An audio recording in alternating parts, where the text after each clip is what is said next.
welcome to Tuesday Night Titans, and now it is my pleasure to introduce to you, from Her Majesty's Secret Service, 007 3/4, Lord Alfred Hayes. You always have something that really stops me in my tracks. I had all sorts of things I was going to say. I've forgotten them completely. A very exciting Tuesday Night Titans, indeed. For tonight, we look forward to having a gentleman from Sunset Beach, Hawaii, Don Muraco. Yes, I'm really looking forward to that. Also, how about that free spirit, Ivan Putski? Indeed, a free spirit. I understand there are going to be lots of fun and games with Ivan Putski also here. And in addition to that, Thesz, one of the all-time greats. A real pleasure to have him, such a fine gentleman, on Tuesday Night Titans. And when we return, we talk about your tenacious athletes. We shall have with us no less than Superfly, Jimmy Snuka.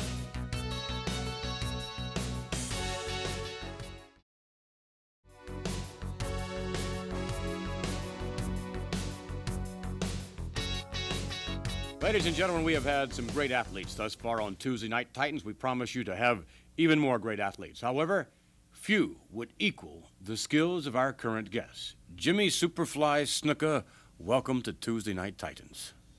Thank you very much, brother, and it's a pleasure to be here. Without a doubt, Jimmy, you hold a very special place in the hearts of so many wrestling fans worldwide, for many, many different reasons. Certainly one of those would be your unique skills. Only Superfly Snuka would dare to climb to the top rope and leap as far as you possibly can onto a prone opponent. And I would think one question that certainly would come to the minds of most anyone is that it would appear as though that particular maneuver is obviously dangerous, to say the least, but it seems to me that it would hurt you almost as much as it would hurt your opponent. Well, the only one thing that I just like to just say to you, sir, and to the wonderful people there here in the United States, which I love so much, and I know that you're all willing to know individually and one of us, because individual's feelings is different. And if you got that feeling, then your answer is, ladies and gentlemen, only you know. Jimmy, you're known for not only your extraordinary physical skills, but from within there seems to come a certain unique ferocity. Just when you cut loose, you just let it go. Could you explain in your own words how you feel when that happens?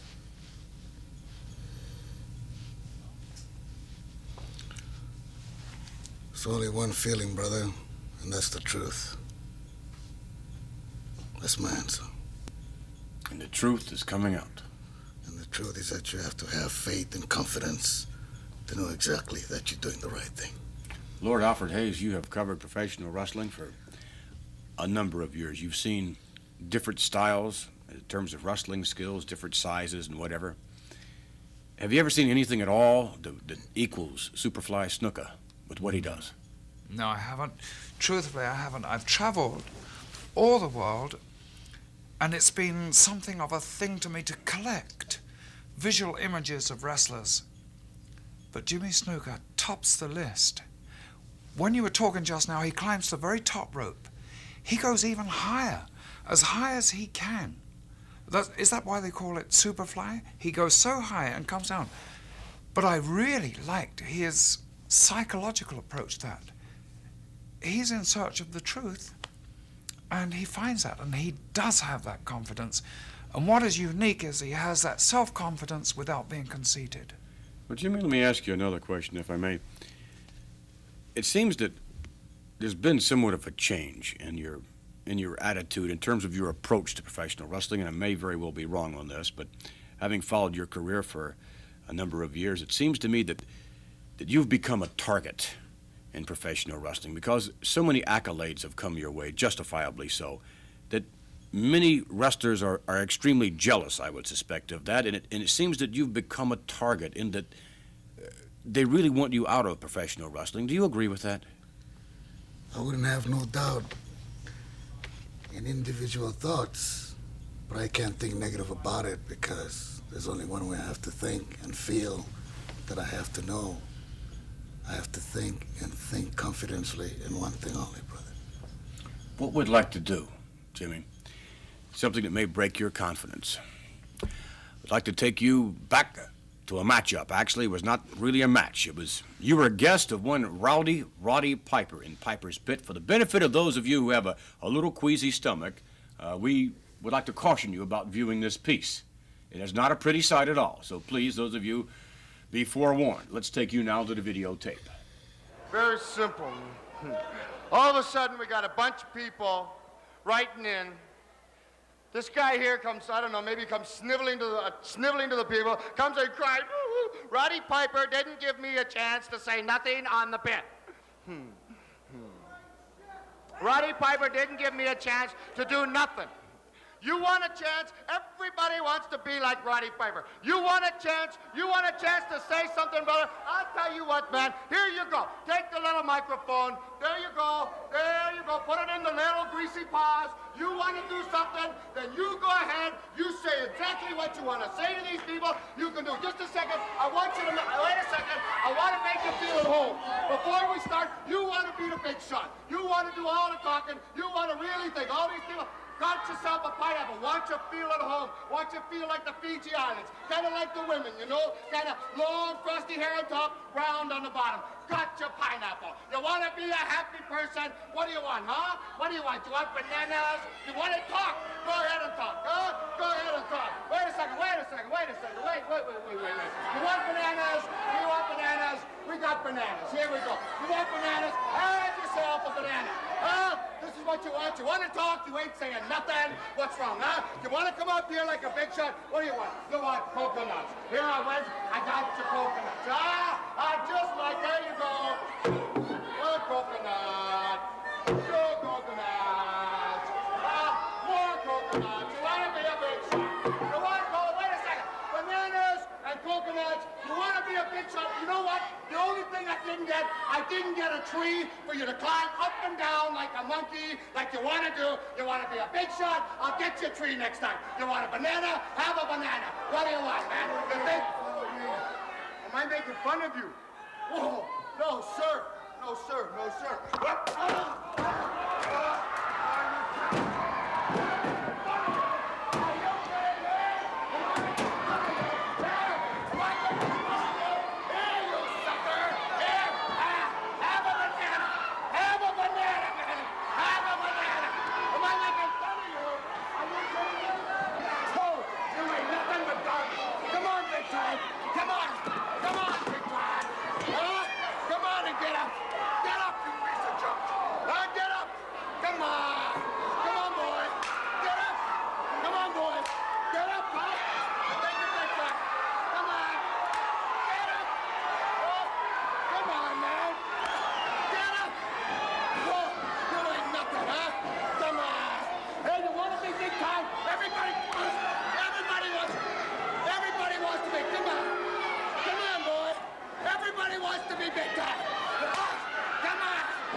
Superfly Snuka with us, and we have just reviewed that last piece of videotape. Mr. Snuka, obviously very much on your mind, I'm sure, is Rowdy Roddy Piper. What was going on in your mind? Can you tell us that? What was going on in your mind? You were given the opportunity to interview Piper. Piper had earlier on, he had really mistreated you in a previous Piper's Pit. This was your opportunity. What was on your mind? Did you think you were going to have that opportunity? It's only one opportunity that I had the chance. That it's not normally that all times you would have the chance to look forward to speak to you wonderful people out there that I truly love and truly believe the faith that you got. What I'm trying to say, ladies and gentlemen, he said, now, for instance, you try to put this for 1 second in your mind. What would happen if that was you? How would you take that just one little feeling that just felt in your mind at the second that moment coconut pounded into your brains? You take that one deep in the beating of your heart to tell me, what do I really want? And what you really want to know, how I feel? I love you people. You show it to me, and I'll give you what you want to see. Do you understand? Piper, there's only one term in life. One person gets one chance in facing to the truth. The truth, brother! The truth! All right, thank you very much. Jimmy Superfly Snuka. We'll be back as we continue in just a moment.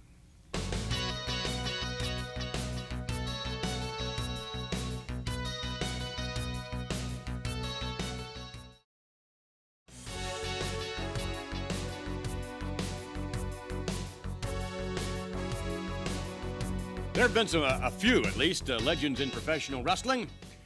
But I would suggest none any more legendary than our current guest, Mr. Lou Thesz. Lou, welcome to Tuesday Night Titans. Thank you very much, Vince. I'm really happy to be here. It's my privilege.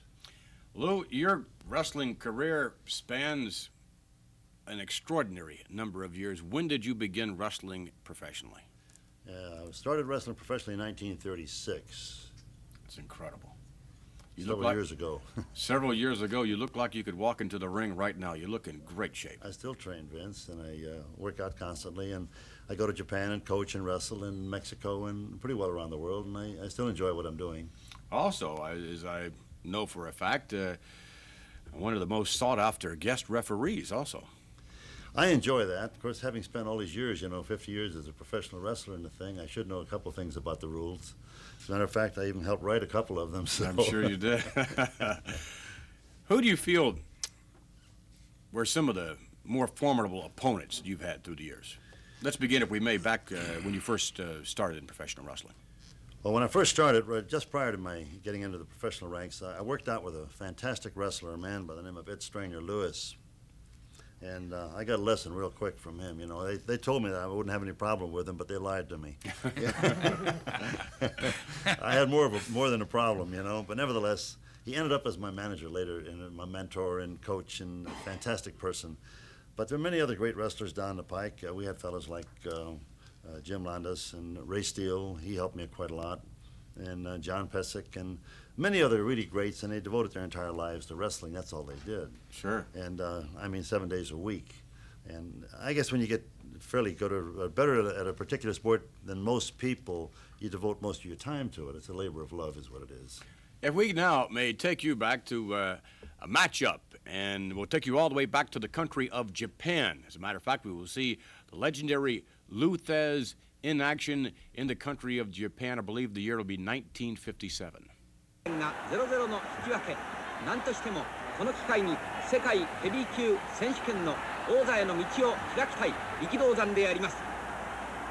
世界ヘビー級の王座の位置にあります。このルー・テーズ、試合運びもなかなかに老快なものがあります。フェアなブレーク、力道山。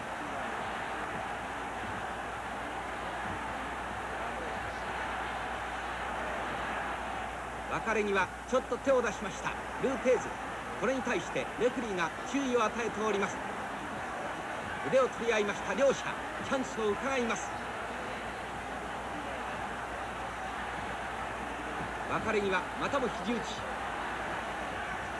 チャンピオンテーズ。しかし力道山もヘッドロックからおっと岩石落とし放たれました。ルーテーズの殺人技カウント3。誠に強烈。ルーテーズの得意技岩石落とし。 Back with us, the legendary Lou Thesz, and there are a number of awards here with us. Lou, for instance, the one that's here in front of me. Could you tell us a little something about that? I won out in Mexico City about 4 years ago from a fellow by the name of Kenneck, and I beat him for the heavyweight championship of Mexico at that time. We wrestled at the Palacio de Sportes, which is a building that they built for the Olympics. And it was an impressive thing, and I enjoyed it very much. And that was just 4 years ago. Yes, sir. Incredible, incredible. What about some of these other awards? Alfred, there are a number of them there. Let me hold this up. No, See if the camera can. which one is this now, Lou? That one there, I was in Japan again with a great wrestler by the name of Carl Gotch, and he and myself sure. were tag team partners, and we won the heavyweight tag team partners championship in Japan, and he received one of these, and so did I. Yeah. Carl Gotch, as tag team partners, you and Carl must have been quite a formidable combination. We thought so, and I'm sure your opponents thought so as we're well. both Hungarian Germans, you know, and we both speak the language a little bit, and we did a lot of training together, and we enjoyed it, and we had a lot of fun doing it, you know. I'm sure you did. Alfred, what is this next award? What is this one? Oh, that's a referee award. I was awarded an all-Asian referee emeritus there in Japan. They brought me over there each year to referee their tournaments, the all-Asian tournaments, and one year they decided to be very generous and gave me one of these. Yeah. Well, of course, this is only a sample of some of the extraordinary awards that you have won through the years. We understand your trophy room is cavernous. I do have a pretty good trophy room, and so we have so much of it. You know, you build up the little things. It's pretty soon you put them in the basement. You know, and you don't have a place to put things. One thing, Vince, the diversity of Lou Thesz is absolutely amazing. For example, I know for a fact he sent a dog that he had trained personally to England, and it was shown in Wembley at the Crufts Dog Show, which is the premier show of all animals, and it won a first place. There on the.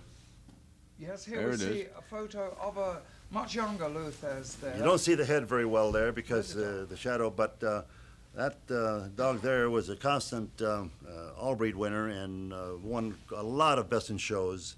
I acquired him in 1942, and I showed him for 4 or 5 years and did tremendously, and he produced some really, really fine animals. You were a GI then? Oh, yes, I was in the Army at that time, right. I was a pill roller, what they call a medic in the Army, you know? Is that right? Surely there are more aspects of Lou Thesz. I know that your career and your interests are so varied. It's phenomenal. Well, what I had to do, so far as the dogs are concerned, I got hooked on dogs, Vince, and I really spent a lot of time and effort at it, and so much that I decided I'd better go back to work and pay my taxes and everything. You know, I was spending too much money, time, and effort at it. I got back to training again. I never did leave wrestling, of course, but I got real good shape and went back on the road, and everything is beautiful again, you know. Lou, we'd like to take you right now to some videotape footage and get your comments afterwards. A little shock value here. Let's go to Mr. Wonderful Paul Orndorff. Hello, Mr. Wonderful. This is the kind of treatment that Mr. Wonderful gets. This is the type of treatment that he deserves, that he owns, that he has, and that he is. He is Mr. Wonderful. I pay a lot of money to have my hair, my nails, my shoes shine. And these ladies right here are who help me. They're the one that make me what I am. They help to make me what Mr. Wonderful really is. We're ready to begin. See, I demand this. I demand every hair in the right place. I demand my nails done perfectly because I'm a perfectionist. I demand my shoes to be done right. That's the way I am.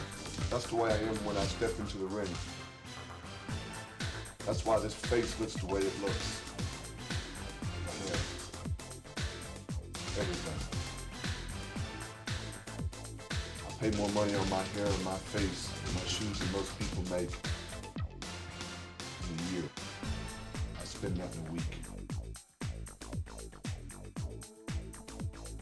Last time you did my nails, they weren't up to my expectation. I didn't really like them. You didn't really put enough shine. You need to buff them a little bit more. Yes, sir. There was a glare in them. Could you go a little easy on the hair? You might pull one out. Yes, sir. I've told you that before, haven't I? Yes, sir.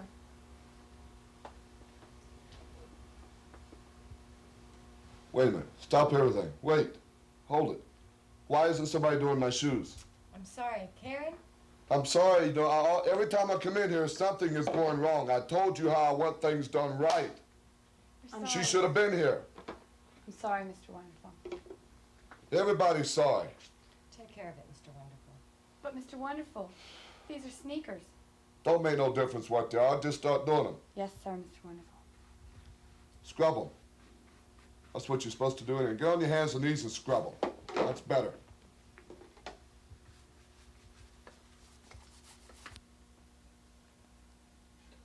Shine that shoe, girl. Come on.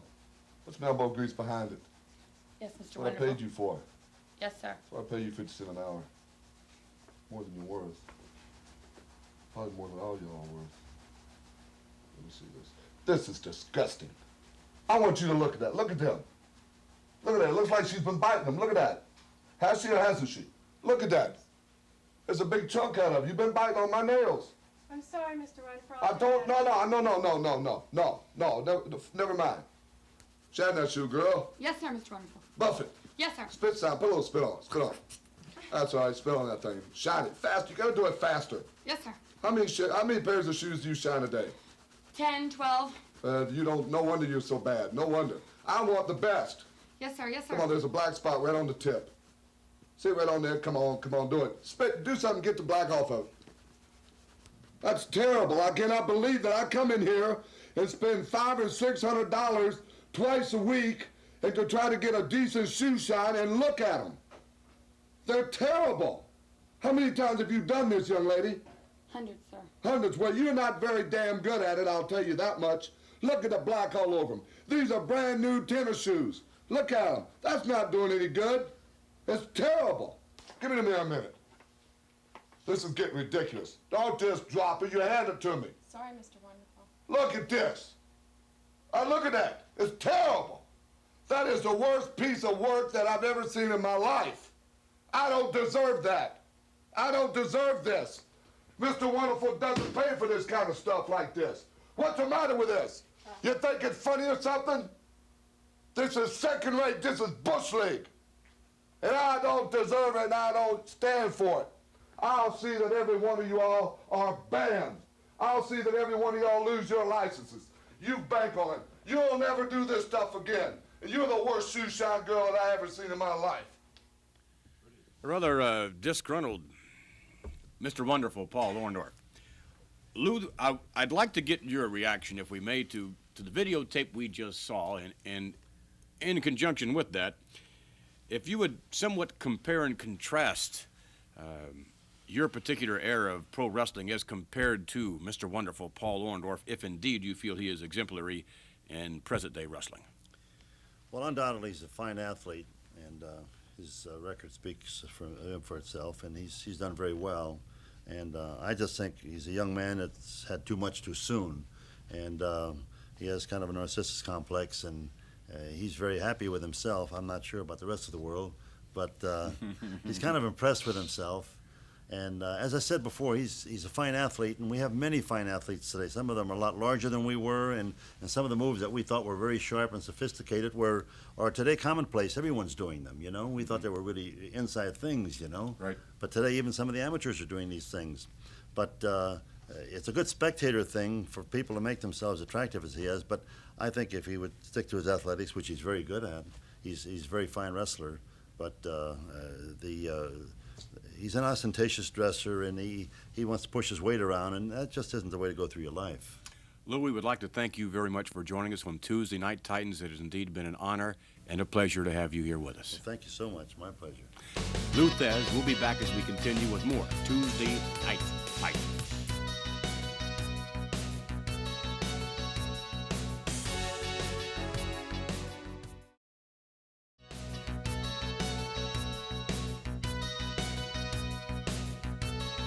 Once again, we'd like to thank the legendary Lou Thesz for joining us this week on Tuesday Night Titans, which will now bring us to a present-day matchup, tag team matchup. Mr. Thesz made reference to his partner at one time, Carl Gotch, and indeed they were quite a combination. Well, certainly quite a combination these days. Lord Alfred Hayes would be the tag team champions of the World Wrestling Federation, Dick Murdoch and Adrian Adonis. Yes, they're proving themselves to be an excellent combination. Dick Murdoch, a bombastic wrestler from Texas.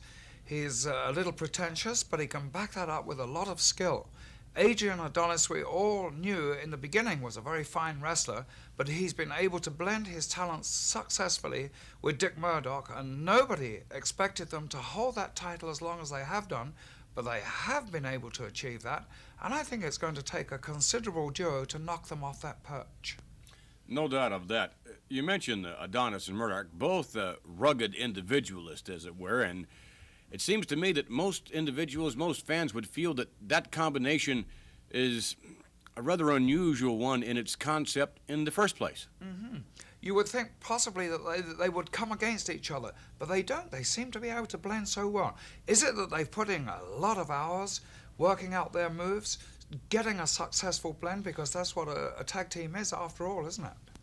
Lou Albano, by the way, is currently negotiating with Adrian Adonis and Dick Murdoch, and I would suspect that somewhere in the background, Lou Albano lurking and offering a little advice to the tag team champions, Adonis and Murdoch. I would suggest he's hopeful of signing Adonis and Murdoch to a contract in the upcoming weeks. Right now, let's take you now to our feature matchup. We will join in progress. St. Louis, Missouri, the setting. Adrian Adonis and Dick Murdoch in action. Block. Nicely done by Adonis. Over Jones now. Coming right back at him, SD. Nice arm drag takedown. Indeed. Tag is made from Mil Mascaras through the ropes and takes right over on the left arm. Well, if they keep working it like that, they're going to stay fresh, that's for sure. Mascaras, very scientific. Drop toe hold. Nicely done. Beautiful. Step over now and applies pressure. No, there was no tag. Was there? I guess maybe there was. Well, I don't know. From our vantage point, I didn't see it, and I've got to believe that maybe Murdoch and Adonis talked the referee into that one. All right, now it's Dick Murdoch from Waxahachie, Texas. The home of golfing great Byron Nelson. And also the home of one half of the World Tag Team Champions. There's one rough, tough customer, Vince. He is that, in reference to Murdoch. And there you see the scientific skills displayed. And again, behind now, Mr. Murdoch, is Mil Mascaras. Oh. Full Nelson and making his way back to the corner now. Better watch this, man. He is dangerous in reference to Murdoch. Oh, bah! Murdoch hammering away on Mil Mascaras. Well, true colors now showing. And Mascaras in a bit of difficulty now as Adrian Adonis legitimately tagged. Oh, my! For what? Double elbow into the left arm of Mil Mascaras. And Mr. Mascaras is going to need the sizable development in order to withstand some of that kind of punishment. Oh, nicely done, but Mascaras back down to the canvas. Tag now. Back through. Big Dick Murdoch kicking the back of the head. Now they down on the shoulder again. Double teaming at every possible opportunity. Oh, this is one of the things that they do so well, Gene, is they keep an opponent, at least one of the two of their opponents, over in their side of town, their corner.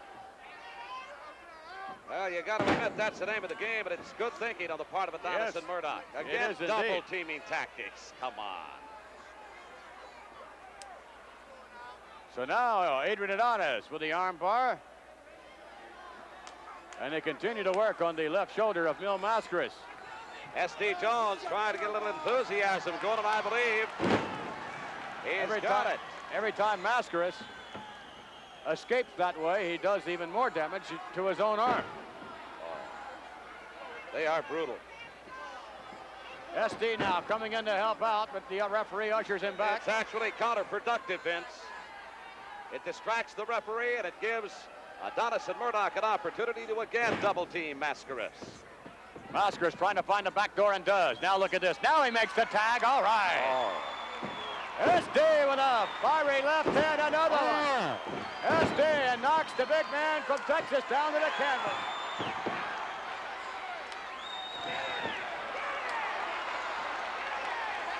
Well, Jones, a mover and shaker.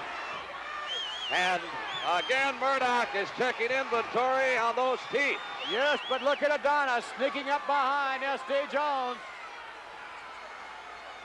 Look over! SD caught Adonis. Adonis to the buckle. Murdoch in trouble as well. Headbutt by SD. Oh, Lordy.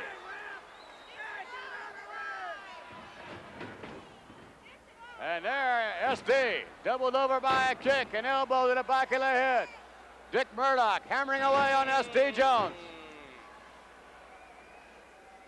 Measuring him now. Ooh, my, kick right in the kisser.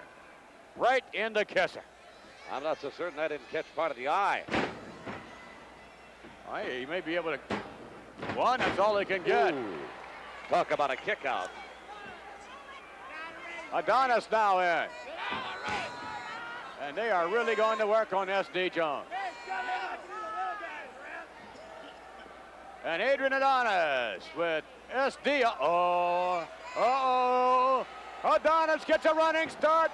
Slam in the corner. That could very well spell defeat. 2.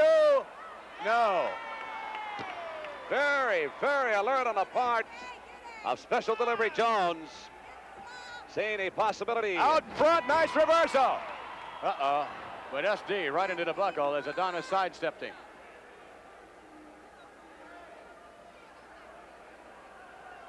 And a whip into the elbow of Dick Murdoch. Tag is made now.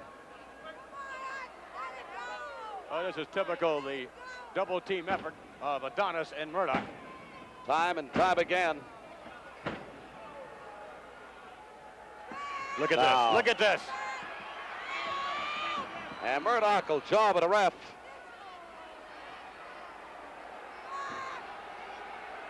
And you see, SD has really had some problems in this matchup. To the rope now, off, missing with the elbow. SD with a headbutt.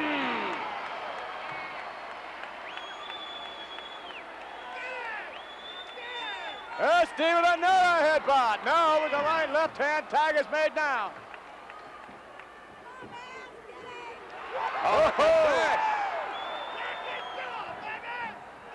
Whoa! That spins Adonis around. Mascaris brings this crowd alive. Hammer! We got action. Oh! Adrian Adonis hammered to the outside. Adonis going back to the dressing room. From behind, Dick Murdoch on the shoulder. Now, wait a minute, Mr. Referee. Over. Now, Mascaris going tackle on Murdoch.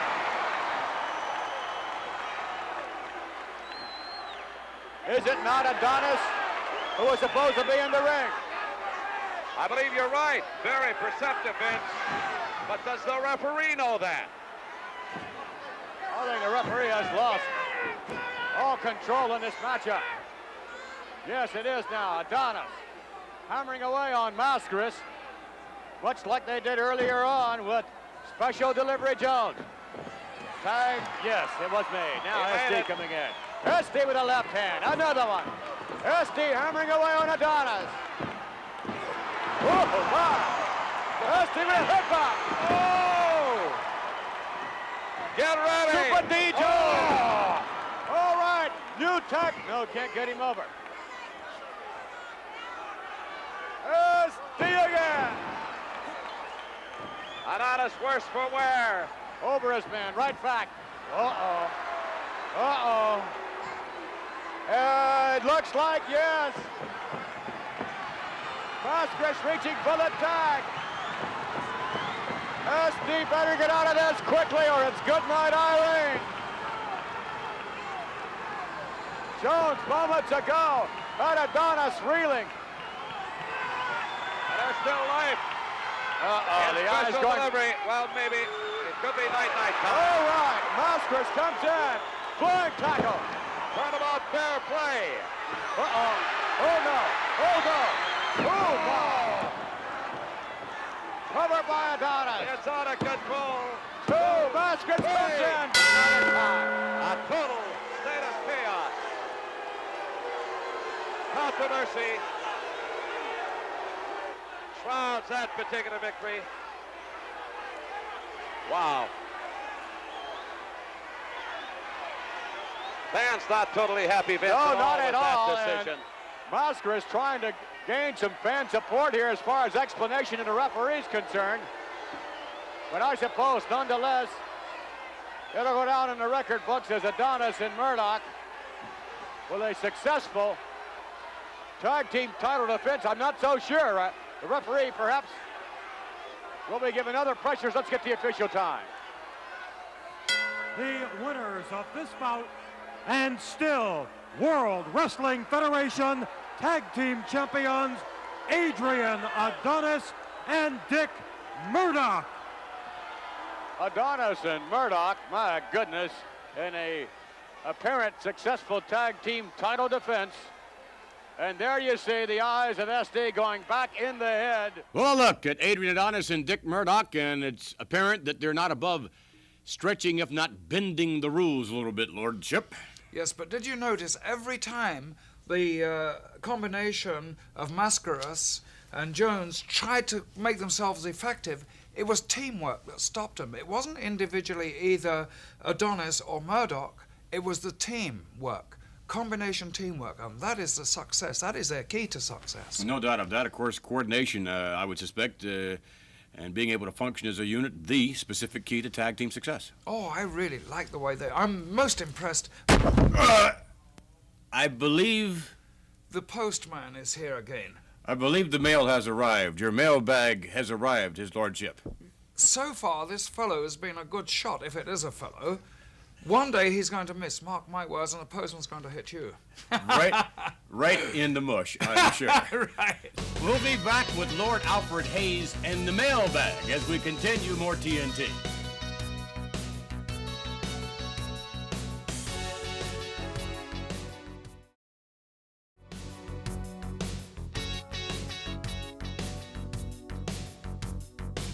Having survived the delivery of the mail, Lord Alfred Hayes now is about to get into the mailbag, so to speak. Mr. Hayes, from whence comes the mail?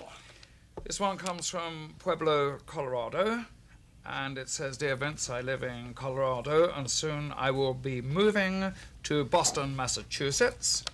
Do the wrestlers have an arena there? And it's signed Eric Husberg. Well, one of the more famous arenas in the world, of course, in Boston, the famed Boston Garden. On a much more serious note, if I may, and if I may ask for your, what could I say, for your forbearance for a little while. Recently, we went through a trying period here at TNT when we lost one of the men who was closest to everything that we have tried and strived for. We lost, in fact, Vincent J. McMahon Sr., who had been the promoter of the greatest wrestling that we've ever been entitled to witness. He was also more or less a founder of Madison Square Gardens, and a tribute was paid, a very high tribute, when he was inducted into the Hall of Fame. And here we have a little piece of film to show you where Vince Jr. went to accept his plaque on that induction ceremony. The last wrestling match promoted by Vincent J. McMahon was a 26,000 fan sellout, the 21st straight sellout at Madison Square Garden. Not just the main arena, of course, but including Felt Forum as well. Like others installed here today, McMahon's career spans 2 gardens. Unlike the others, he is one of 3 generations of McMahons whose careers at the Garden date from the very first boxing match held at the old Garden on 8th Avenue, 1925, promoted by a legendary man named Tex Rickard. McMahon, who developed the unique combination of showmanship and athletic skills which enchant the fans today, promoted his first match in 1935. It was in New Jersey, and became the Garden's matchmaker back in the mid-50s. He was a natural, of course, when named as promoter at the opening of this Garden back in 1968. Few events at the Garden or any place else in any arena, any place, can boast of the amazing success of McMahon-produced wrestling cards. Pro wrestlers today, and even those who aspire to careers in the future, and those among the 26,000 regulars who pack the Garden for wrestling should make this room a special spot to visit someday, to visit Vince McMahon's plaque, just to say thank you to him. His plaque will be accepted by his son, Vince, the third representative of the three McMahon generations serving Madison Square Garden and us.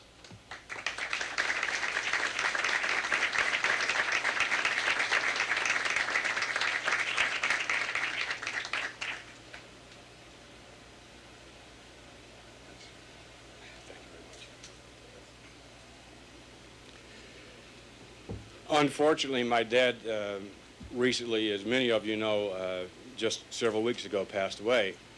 But if ever there was one individual who carried the banner of Madison Square Garden, no one quite did it like my dad.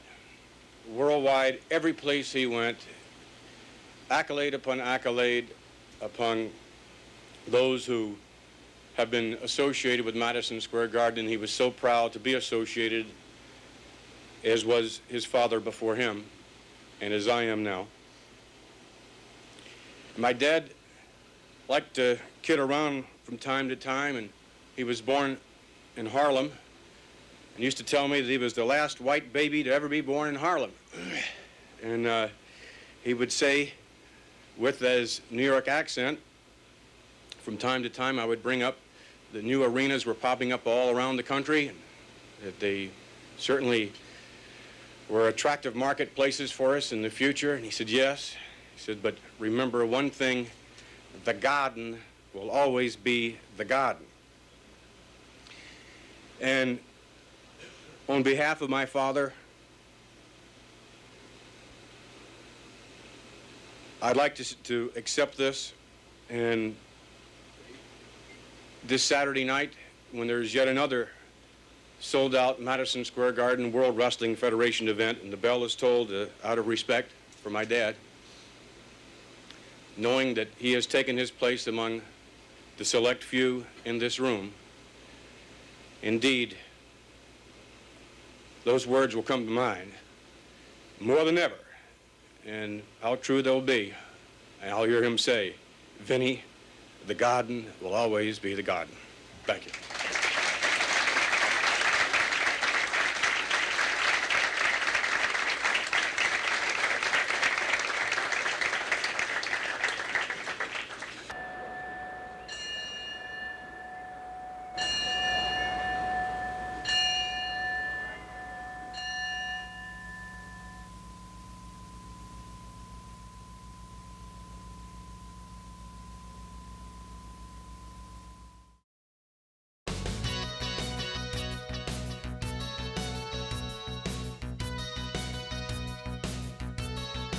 Our next guest, a former Intercontinental Champion on more than one occasion, I might add, all the way from Sunset Beach, Hawaii, to join us now, ladies and gentlemen, the magnificent Muraco.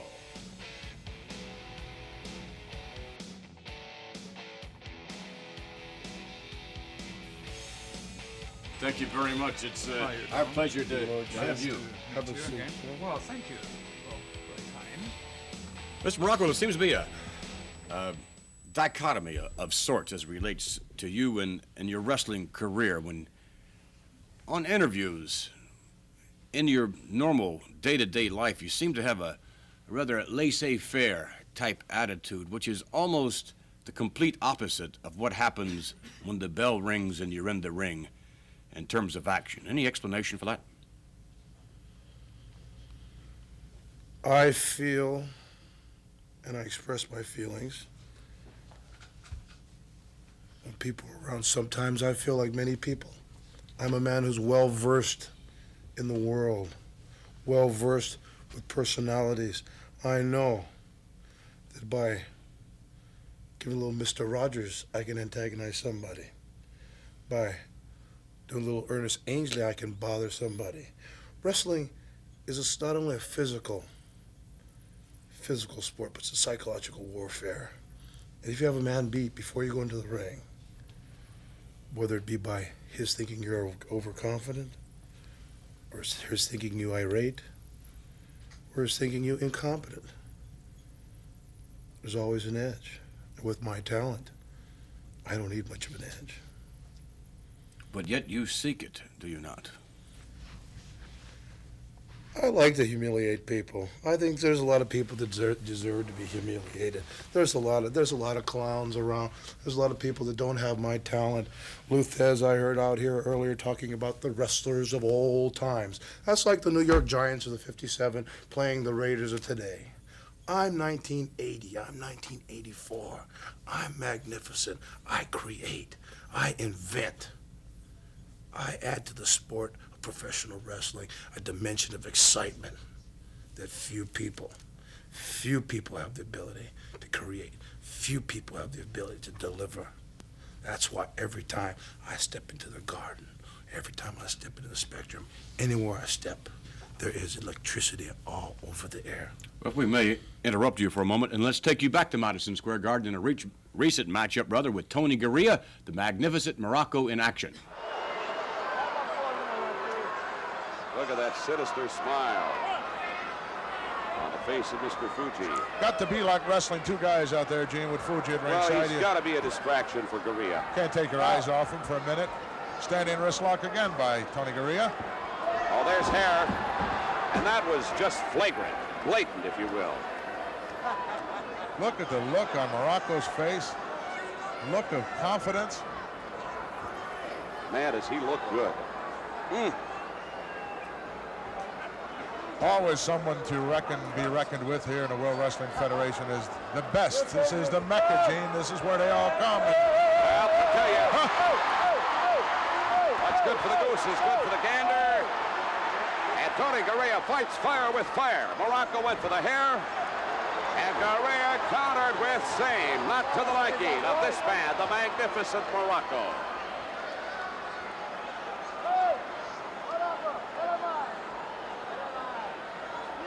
Warning there from the referee, and justifiably so. Match getting out of hand. Referee seemed to be in the wrong place at the right time and vice versa. All right. And another one by Muraco. Garea Nice countering with short a couple of his own. Oh, those were jarring blows. Oh, rammed that head right into that top turnbuckle. Oh, to the midsection. Garea, nice forearm.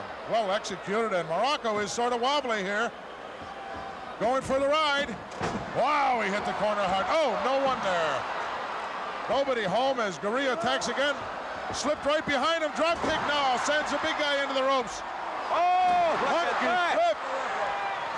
Mercy. Garea off the ropes. No, what a beautiful maneuver. He's going to get him. 3. I must say, Mr. Muraco, that was quite impressive. Very impressive. Yeah. But just a normal thing for you. I mean, that's right. You don't. In viewing that tape from Madison Square Garden with 20-some-odd thousand people there watching every step of the way, this is your reaction to it. A lot of people get their highs different ways.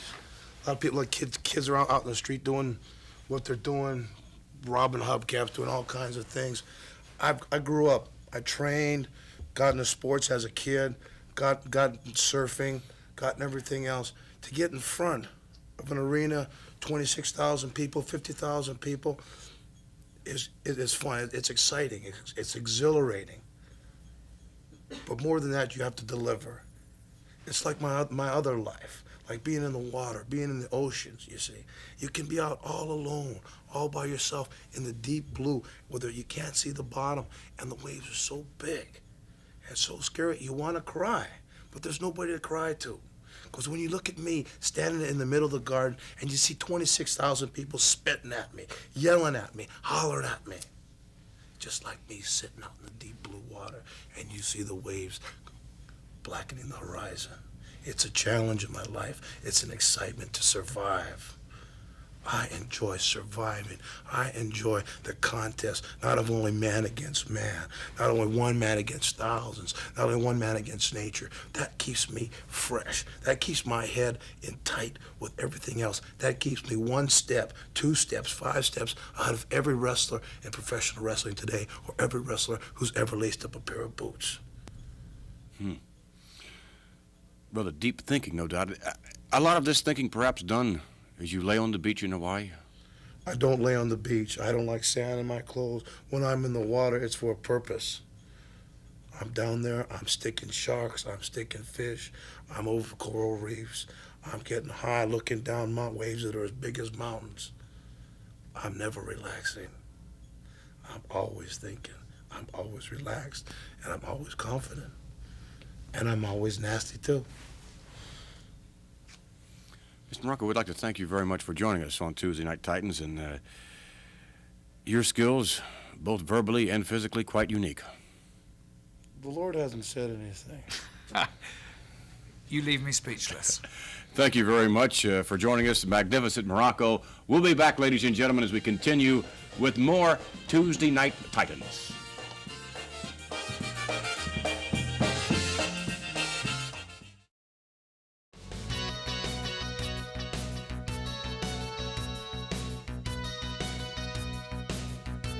Our next guest, ladies and gentlemen, often criticized for taking too much punishment in the ring, but he's perfectly willing to do that just to be able to dish out some of his own punishment. And indeed, he's regarded as one of the most powerful men in the history of professional wrestling. Our guest now, the Polish power, Ivan Putski.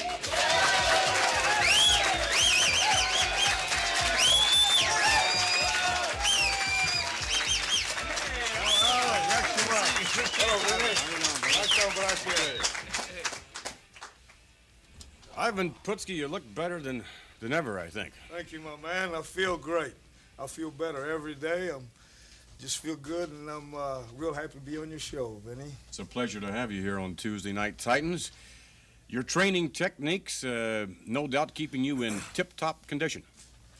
Well, you know, that's, to me, working out, training is a priority. Priority, and one of my priorities in life, because I try to stay in shape, you know, a tip-top shape. I'm a professional, and I try to conduct myself as a professional. And the only way I'm going to win and be a true professional if I stay in the best shape.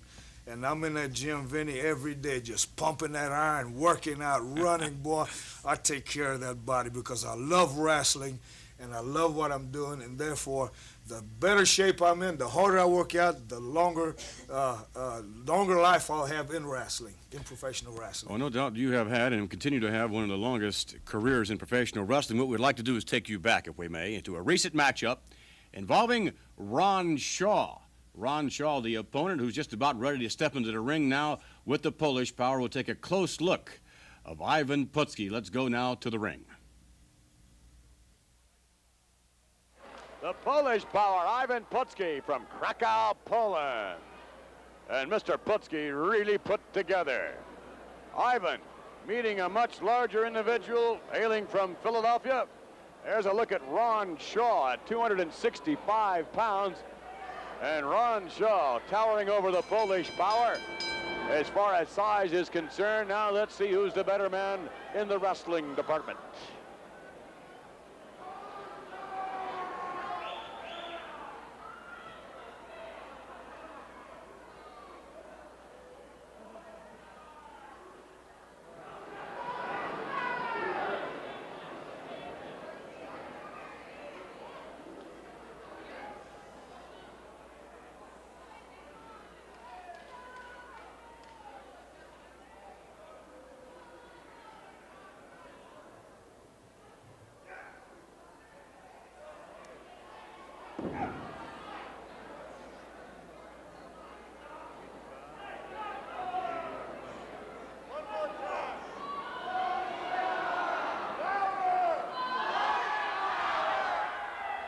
Ron Shaw taking exception to the antics of the Polish power, Ivan Putski. You know, Putski's got tremendous rapport with wrestling fans throughout the World Wrestling Federation. Tremendous popularity. Now, Shaw At 260 pounds, becoming the aggressor in this particular case. All but a very astute and alert Ivan Putski counters that with a hammerlock. Shaw doing the smart thing, getting to the ropes. Referee.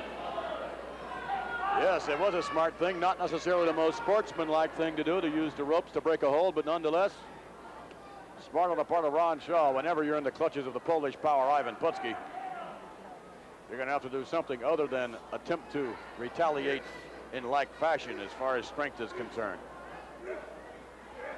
Up in the air and down to the canvas. You see, Putski with so much ease lifting the 265-pound Shaw right up in the air, just like it was a light sack of potatoes. Very light sack indeed. Putski certainly applying the pressure. I'm very curious how Ron Shaw is going to counter this particular hold on the part of Ivan Putski. The chant of Polish power. Putski, ooh, hammering into the chest. Ron Shaw. Putski right back. Look at the physique on this Polish power. He is something. Reaching for the short crop hair of Putski. Uh-oh, right in the face. Putski backing off. Ron Shaw moving in. Sort of a chop to the throat area. Forearm. Yes, into that muscled up area. Look at Putski. Putski just continuing to, yes, hammering away now on big Ron Shaw. Reaching to the rope. Watch out, there's Putski with a Polish hammer. Oh, no. 1, 2, he gets it. Wow. Well, there's a look at the Polish power, Ivan Putski in action. And even in that match, Ivan, it was apparent that you took an awful lot of punishment. And it seems that sometimes you even thrive on that. Well, you know, Vinny, you know, I'm in shape. I really don't thrive on it, but, you know, it takes a lot to get me mad. You know, you know, Polish people are good-hearted people. We're hard-working people, and it takes a lot to get a Polish person mad. But boy, I tell you, you saw when I get mad, I don't know what I'm doing in that ring. My mind goes blank, and I'm just like a machine inside that ring. You know, it's I guess you can say I just go out of control. Well, it seems to me that you're mostly in control, and you spend a great deal of time training and on the mat, in the gym, and your training regimen and also your nutritional regimen, I'm sure, is... I tell you, you know, the food, you know, I'm very particular in what I eat. You know, if a man's going to work out, take care of his body, working out isn't everything, Vinny, you understand? You got to put in that fuel. If you have a good car, and if you want it to run good, are you going to use the best oil, the best gas? You're going to treat it the best way you know how, right? Without a doubt. Okay, so with a body, you got to eat the right food, the best food, you know. And I tell you what, I want to show you something. You talk about, the people in the United States talk about the soul food, this food. Well, I tell you what, I brought some Polish. This is called the Polish soul food. This is what I eat.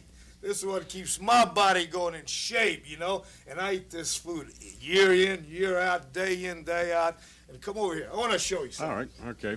Let's take a look. This is what food is all about. This is what the hard-working people in Poland, you know, the Polish people work hard. But I tell you what, they eat hard, they eat good too. And I tell you what, Basia, chodź tutaj. Jak się masz? Daj mi buzi. Well, I guess this that's is my part Polish of the friend. nutritional element as well. I'm not too sure. Mamy gołąbki tutaj i powiedz jemu, to jest z czym? Co jest tu w środku gołąbki? Mięso, ryż. Mięso, ryż. There's rice inside. Now she's one of the cooks. This is Basia. She's Polish. She came from Poland. I wiesz, ja jemu mówię, że jak Polacy dobrze ją, dlatego musimy gołąbki jeść. O, pierogi tutaj są, widzisz, tu jest pierogi i w środku ma ser, czasem ma kartofle, kapusta i tutaj my mamy kruszciki, tak czy nie? Tak. Kruszciki są jak Boże Narodzenie to robią kruszciki i na Wielkanoc, ale najlepsze jedzenie jest polskie jedzenie. Tu jest pierogi, gołąbki, kruszciki, barszcz i wiesz, my Polacy, my dobrze jedzemy, co nie? Tak czy nie? Yep. Oh, widzisz? To jest Polish power. Do I get a kiss as well? Well, Why not not? from me, but she'll give you a kiss. Ivan, what? This is a pierogi? Gołąbki. This No, is Gołąbki, I beg your golubki. pardon. This is pierogi. Now, what pierogis are, you can make them with potatoes inside. See, this is dough. Inside the dough, you have... What's inside this one? Okay. What's this the young is lady's cabbage name? inside. Basha. Basha. Can I try some of Can this? we just... Yeah. perhaps, It smells so good. Basha, co jest w środku? Kapusta. Kapusta, yes. This is cabbage pierogi. But you can Break make 'em them... in. Oh, bite 'em like You this. can also make them with potatoes, cheese. You can make them with fruit, you know, peaches. Oh, that smells really, Really what? Right here. Hey. Wow. Let me taste it first. Oh, dobre. Wow. Good, Ivan. That is Good, really yeah. good. It's not bad at all. Have a go. And that's... Bardzo dobre. and this is... Pierogi. Pierogis. Try some. Come on. Thank you, Robert. You got a kiss with that, you know. Yeah. As Ivan said, hopefully not from you. Now, and this is what? Golubki. How does this differ than pierogi? Okay. Pierogis are made with dough. Inside you can put various things like potatoes, cheese, fruit. Thank you. Now this is cabbage leaves. Cabbage Raw cabbage leaves. Inside you have rice. You have meat. Well, now, what's in... The pierogi had cabbage, did it not? Right, you can have cabbage inside. You can have potatoes. You can have cheese inside. And also they make pierogis with peaches. And prunes, right? Aren't you, Yeah. aren't you anxious, Alfred, to try the galumki? What? Galumkis, they don't look terribly English, but I would really like to try if they're as good as Right. those. That was nice. All of them? Very good. Well, I don't want all of them. Why don't you Why try do a you put little one of the... there? This is real. Now you're talking about, Vinny, this is Polish soul food. Now this is the way you eat. You know, Polish people are hardworking people. After a day's work, they come home, you know, they work very hard. They come home, they eat nice. golubki, This is nice, yeah. pierogi. They eat everything. What do they drink? They drink beer. Not tea? Tea? Yeah. You know, French, what do French drink? They drink wine. All right, Polish people drink beer. A little beer, a little vodka. Makes sense. But, you know, we drink Makes tea and sense. coffee too, but this is the main, you know, Poland's known for its vodka. They make the best whiskey in Poland, and you know what they do? They ship it to Russia, and then Russia puts its label. Am I right or wrong? Then the Russians put their label on, but the best whiskey is made in Poland. Ivan, what is this we, over here? This is even more food. Oh! Huh? Sweetheart, make me up a Polish, this is Polish kielbasa. Now, we're going to show you how you make a Polish hot dog. Pile it The on. hot dog almost took a hike there for a moment. Now, wait a minute, I need a lot of onions. All right, huh? What do you think, huh? Alfred, this cebola. was yours, without a doubt. That's your name written on it. What goes? She wants the money. $1.60. Oh, No, okay. okay. Charge it. Put it on, on Alfred's cup, if you would, please. How is that? How's that Polak Johnny dog, eh? Look at that. What is that? That is it. Delicious. What is it called in Polish, that? This is Polska kielbasa. Ah, that's nice. See, the hot dog isn't made with a hot dog in Poland. It's made with Polish sausage. Polska kielbasa. You see this? This is the best you can eat. You know, there's nothing, no leftovers no meat leftovers. This is the pure Polish sausage that you find in the stores that ship over from Poland. Well, it's so We have healthy the that drink we have here. regular hot dogs. You have the drink. You have the food. The only thing missing is the music.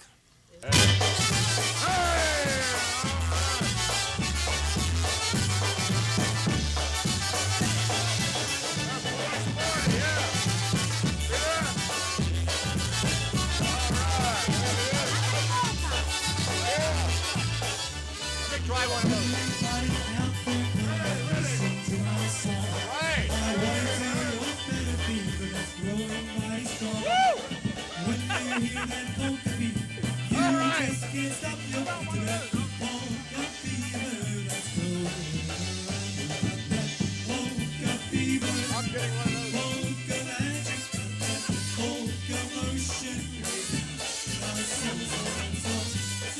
We'll be back with more partying, Polish partying.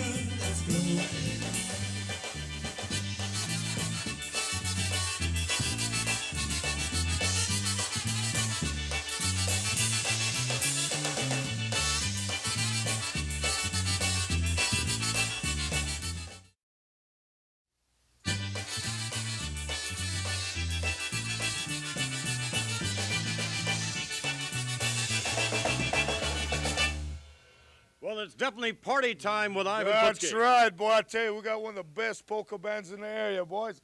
Strike up the band. Let's hit it. Come on. And, you know, they're going to play some polka, and we got the best dancers in the world. Watch this. We got to have a little dancing with our polka. All right, gentlemen, if you would, strike up the band. Let's go now with the dancing. Whoa. Hey.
Oh, we're in a good Polish, I got good Polish atmosphere, and I feel good. You know what? Polka's not a polka party when I'm around, so you know what I'm going to do? I'm going to do a little Polish singing. What do you think about that? You yourself are going to sing? I'm going to sing. All right, Give me that strike mic. up the band, boy. Whoa! How you doing, champ? All right. Hit it!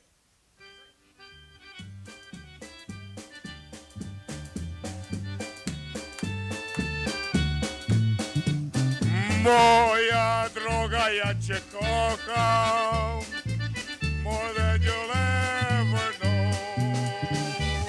Kocham ciebie z całym sercem, love you with all my heart. Come back to me, and you will be the melody of love. Whoa! Moja droga, ja cię kocham, that I love you so. Kocham ciebie z całym sercem, more than you'll ever know. Moja droga, ja cię kocham, love you with all my heart. Come back to me, and you will be the melody of love.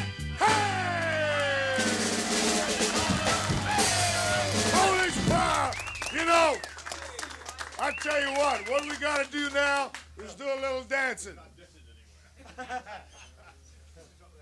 Ivan, tremendous. You're in great voice. I know that. I know that's for sure. But I tell you what, this is a polka party. What is this? Everybody's sitting around. Let's do a little dancing. Come on. All right, boys, let's strike up the band again. What do you say, huh? Let's do it, guys. All right, let's go with it. It's party time.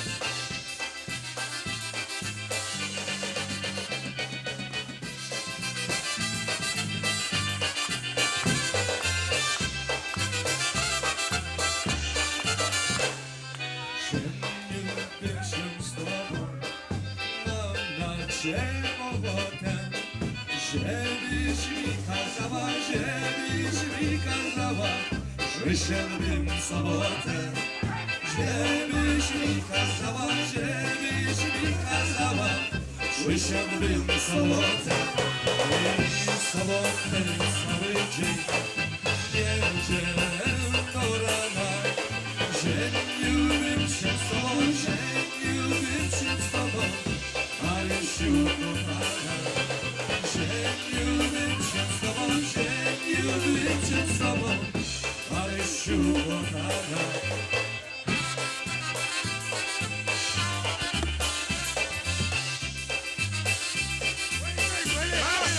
it great? This is some party. That's a Polish party, boy. We'll be back as we continue Ivan Putski's Polish party. Więcej było w sobotę, lepiej przyjść w niedzielę, ludzie swoje.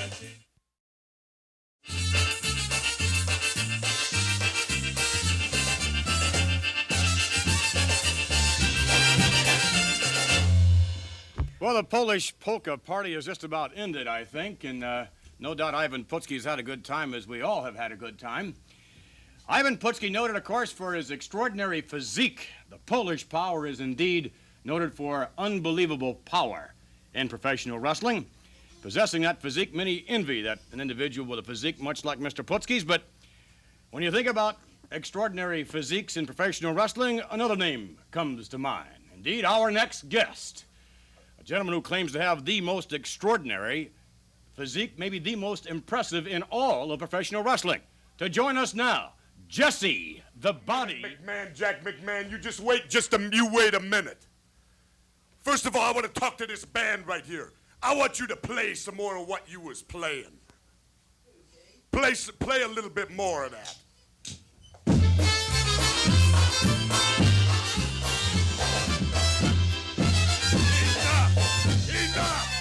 Enough! Let me tell you something. You call that music? I'll tell you something. I am the personal bodyguard to the Rolling Stones. I want to hear some rock music. I've had enough of this Polish stuff. I've had enough of this music. I want to hear some rock and roll. And that's what I got to say, Jack McMahon. Now, you two, you five dudes, get your heads together and you come up with a new entrance for me. Okay. Right now.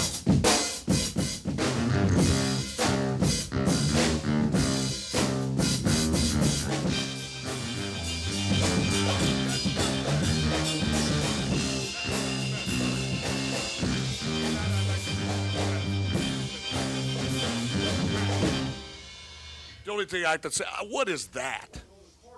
It's a what? What you do with it? Eat it? What happened to you? Now keep enough of that. All right, Mr. Ventura, please, if you would, join us over on the set. Alfred, thank you very much. Jesse the Body Ventura, our guest. Nice to have you on the show, Mr. Ventura. Pleasure's all yours.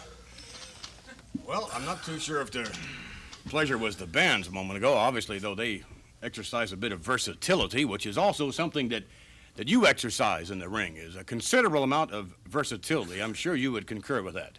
Oh, definitely, definitely. You know, I want to talk about something real fast here. I watched Ivan Putski out here. That's Putski. Whatever. I watched Ivan Putski out here dancing. You know, he looked like an orangutan. And you ever seen an orangutan dance at the zoo? I don't say no. You know, when Putski retires from wrestling, I got the perfect job for him. He can hold a tin cup for the organ grinder. He'd do a real good job with his dance steps. Well, speaking of doing a good job, if we could take you back now to some footage, and we will show you Jesse the Body Ventura in action. That is, in wrestling action. Jesse the Body Ventura, heads up, one-on-one. I think you'll be impressed. Let's go to the videotape. Now, ladies and gentlemen, this contest scheduled for one fall with a 10-minute time limit.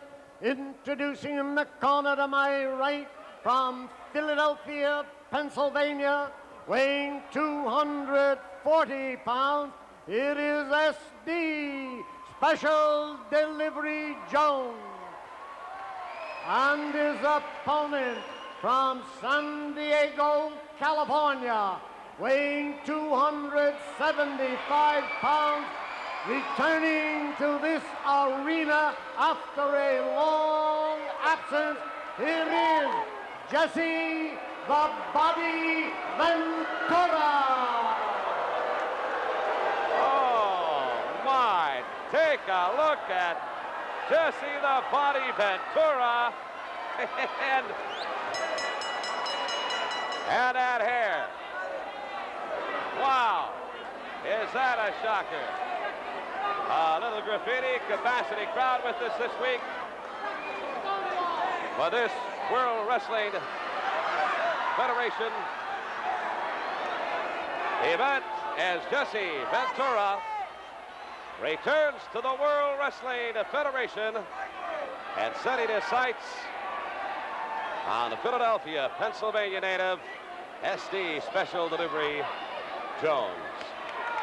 A pleasure to once again have ringside with me Lord Alfred Hayes, certainly one of the most articulate men I've ever had an opportunity to work with.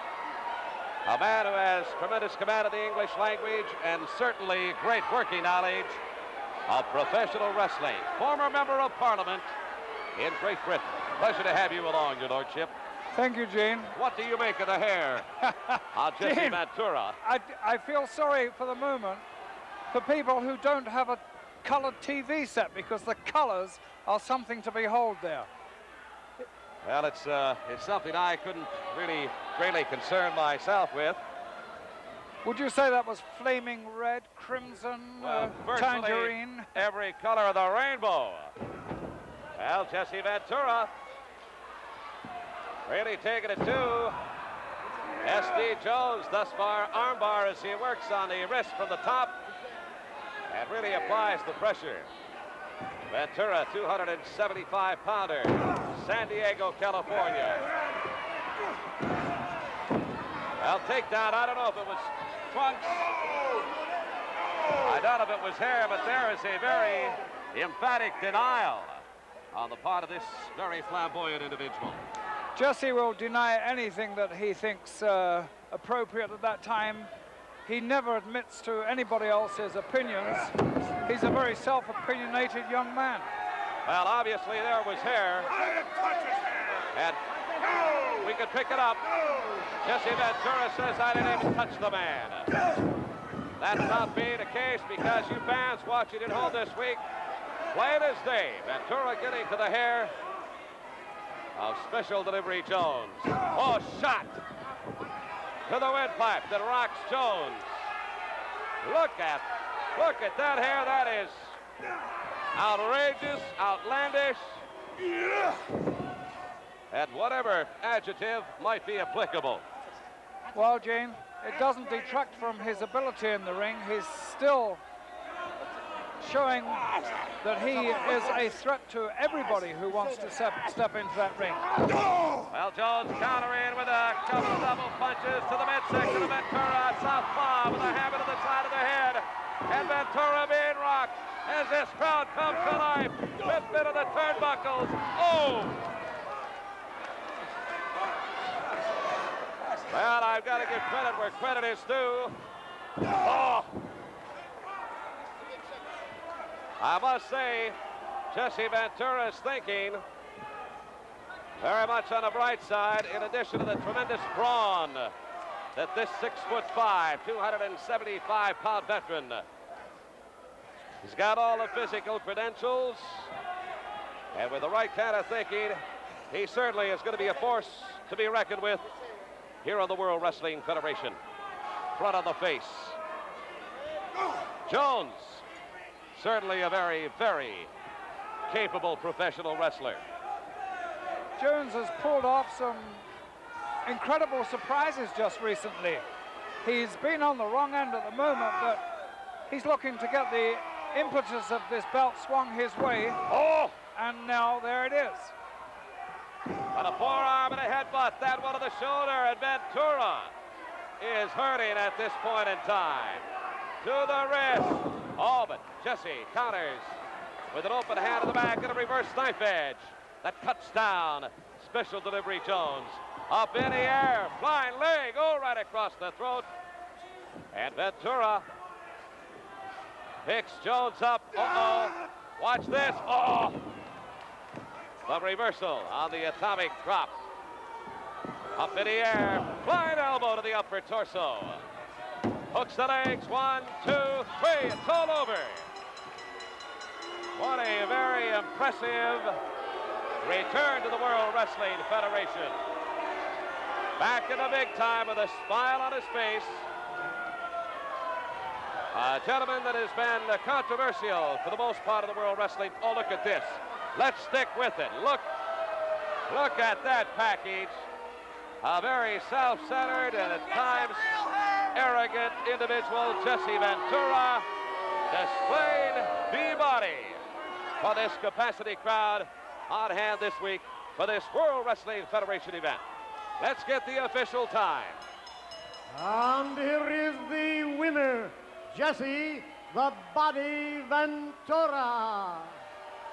All right, Jesse Ventura, victorious. Yes, Lord Alfred. I was going to say that's a very good win for Jesse Ventura. He started out in the manner that he wants to keep up. And I'm sure already that that belt, which for him was a message to other wrestlers, they've taken notice of that. Well, certainly, Jesse Ventura off to a good start. Let's take a look. As even now, wait a minute, let's stick with this. Let's go back to the replay and see how this man gained victory.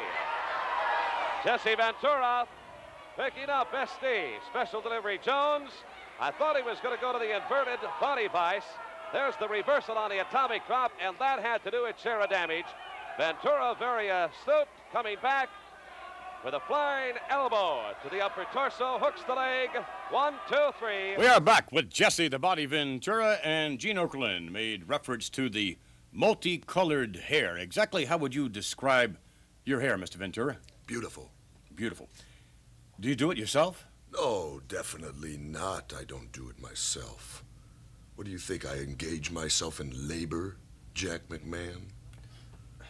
Mr. Ventura, is there a word to describe this particular hairstyle? Is a certain style that you wear? I'd say it's called a body original. A body original? Yeah, because, you know, everything I do is original. I'm the personal bodyguard of the Rolling Stones. The what? The Rolling Stones. You've heard of them? Mick Jagger, Keith Richards, yes. Ron Wood. Yeah. Well, I'm their personal bodyguard when they go on tour. And so I have an image to keep up, you know, and Keith gets angry if I don't look real sharp. And he pays me a lot of money. Does he indeed? Yes. I'm sure you're a very effective bodyguard. Oh, yeah. A very effective wrestler as well, although in that last match it appeared as though when you pinned S.D. Jones that you had a little of his red material in your hands, I believe a handful of tights. And now you think I'm going to deny that, McMahon? I'm not going to deny it because I'm going to tell you something. I learned the hard way. I learned, you know, you, McMahon, are responsible for the way I wrestle, for the way I think. Alfred Hayes, you are not, because you're from England. Now you're going to ask me what's the reason. I'll tell you the reason. I went to Vietnam. And now anything I do, you all are responsible for because you created me. The people of America created Jesse the Body. So I don't deny anything because you don't cheat if you don't get caught. Mr. Ventura, as it relates to your goals in professional wrestling, would you care to share any of those with us? Oh, I have goals in professional wrestling. Number one on the list, number one goal to me is the man with the blonde hair, the incredible Chump Hogan. The man has been running from me. He's been hiding from me for 3 going on 4 years now. Every time it seems that Jesse the Body shows up, the Chump Hogan finds his way to the other side of the country, to Japan, to Europe. He just never wants to be where Jesse the Body is. And why would you suspect that, Mr. Ventura? Because I think he realizes his championship is in jeopardy. Because when the Chump looks into my eyes, I'll hypnotize him before the match even begins. He'll lose his confidence. He'll lose Hulkamania. And when he does that, he's mine. Notwithstanding that rather high aspiration, how would you compare and contrast your skills with those of the individual whom we had as our guest earlier on, the Polish power, Ivan Putski? Ivan Putski's a strong man. There's no doubt about that. I don't know if he thinks he's Lech Walesa or what out here, but he's a powerful man. But Ivan Putski has one problem, and I like to refer to Ivan as Ivan the Wart. I beg your pardon? Ivan the Wart. He's very ugly, and he's short. And, you know, he can have all the muscles packed into that dynamo package of his, but there's a thing called leverage. And when you're 6'5" and have muscles, that makes a big difference over being 5'3" and having muscles. Mr. Ventura would like to thank you very much for joining us here on TNT Tuesday Night Titans. Yeah, I've just one last quick thing. Aren't you supposed to be sitting over here and say, here's Johnny? We'll be back with the World Wrestling Federation review, tag team review, that is, in just a moment.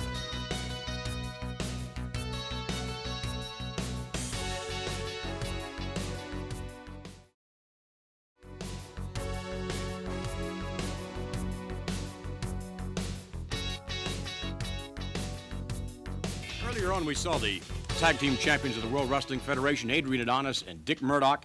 In a moment, we're about to review some of the outstanding tag team combinations that are in contention for the title. And certainly one of those, Lord Alfred Hayes, would be the Samoans, Afa and Sika. Yes, I don't think they've ever been out of the picture. They were slightly unfortunate to lose the title. In fact, I'd go further than that. I think they were very unfortunate to lose the title. All right, let's take a look now at Afa and Sika, three-time co-holders of the tag team title. Al Murdoch is now going to have to deal with the likes of Sika. He's in the wrong corner, Gene. Oh, he's going to be double teamed here because, as you can very well see, watch out though, Big Alpha has entered the ring. Whoa, what a chop! Oh! Adonis outside now as they got control. Watch out! Oh, no! Murdoch will never get up from that. If he does, it's a miracle. He's being dragged. A medical miracle. Adrian Adonis on the arena floor. Fireman Perry. Samoan drop. Oh! He's going to get him. 2, 3. Oh, my word. Bedlam, pandemonium, breaking out. Over 20,000 people on their feet. Samoans picking up fall number 2. Luis Albano has come back into the ring. Gene this time went to the Samoans' corner as they were victorious in that fall. And look, extends the hand of friendship. I don't know if the Samoans are going to buy it. I hope not.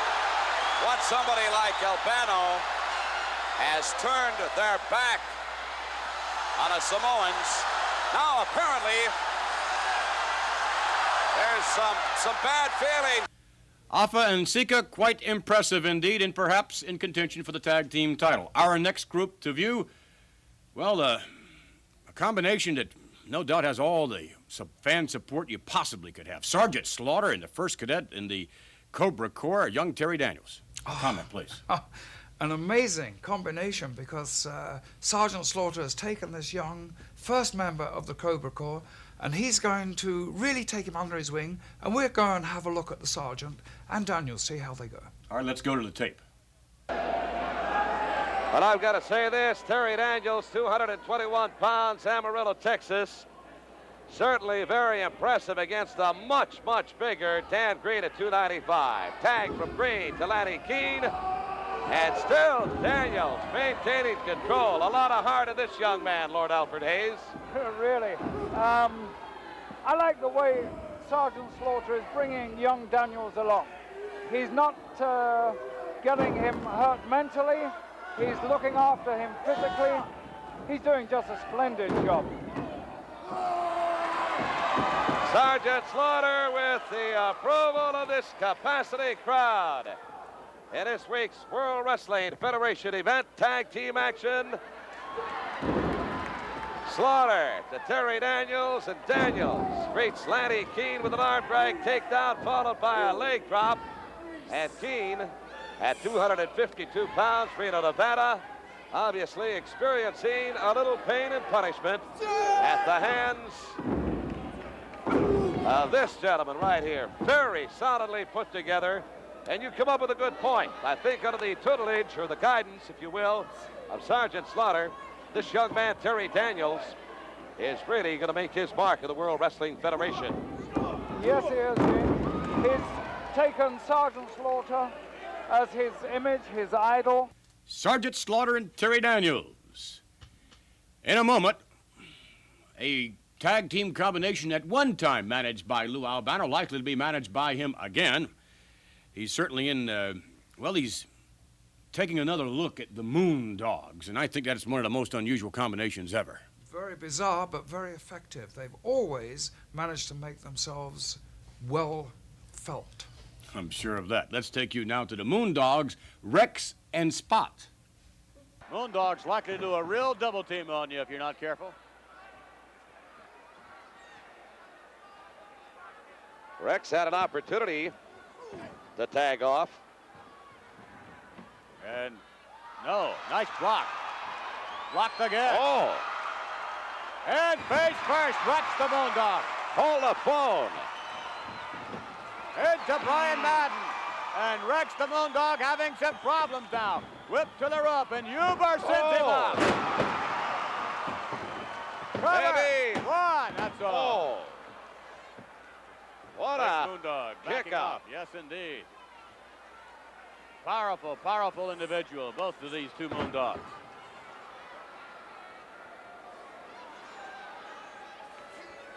Spot. Side headlock. Spike Huber, obviously, feeling the effects of that vice-like grip. And you would anticipate that Huber would be thinking about tagging out to his partner, I would suspect, Brian Blair. At this point in time, it may be in the best collective interests. To the rope now, Spot coming off. Crisscrossing and up and down. So Spot having his problems. No, that's not where your man is. Spot momentarily confused. Is he ever?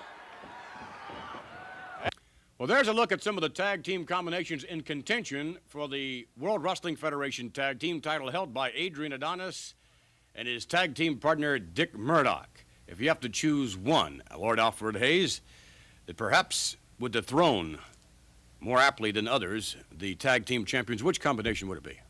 I think I'd have to go for the Samoans. Samoans. I'll stick with that. Without a doubt, one of the roughest tag team combinations ever. We'll be back as we continue with more Tuesday Night Titans.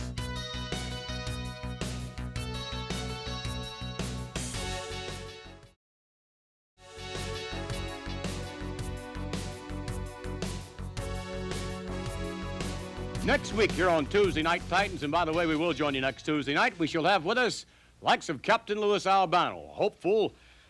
I would suspect that Mr. Albano can clear up some of the controversy that has ensued between himself and one Cyndi Lauper. Apparently there has been a challenge, an acceptance, and a big rift between what was at one time, I would think, quite a close relationship with Cyndi Lauper and Louis Albano, but close no longer indeed. And as a matter of fact, they are diametrically opposed as far as their views are concerned. We will have the views of Captain Louis Albano, just one of the many things we will have for you next Tuesday night, right here on Tuesday Night Titans. Thank you for joining us.